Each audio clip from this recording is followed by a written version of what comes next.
So today we got this GLB 250 in.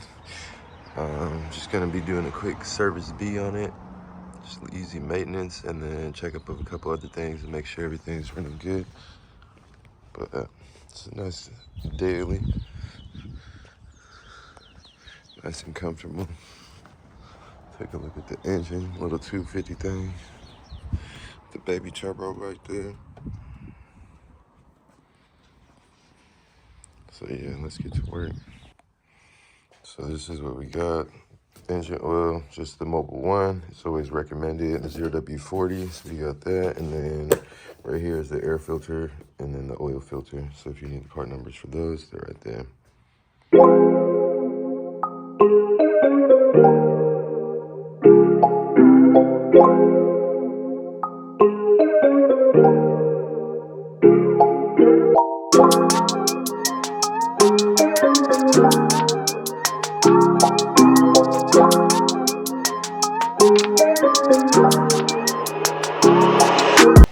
We're just about done with the service B, but I'm over here scanning it just to make sure that it doesn't have anything else like hidden issues.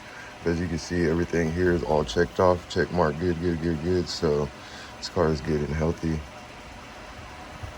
This is little F here, you can see something like that. It's a stored code. So when it says stored, it's something that you can ignore. You don't really have to worry about that. Usually it comes from like a low voltage. That's why you get those communication errors. So other than that, everything else is good. You see the voltage is nice and healthy. So this GLB is good to go. GLB 250, just finished up on the service B. This one's good and ready to pick up. Still got the hood open, just so you guys can peek and check it out. All cleaned up, buttoned up. All in all, this was a simple maintenance service, so nothing crazy, but still needs to be done. It's important to stay on top of all your maintenance services, otherwise it causes a lot other bigger and more expensive problems later. So see you guys on the next one.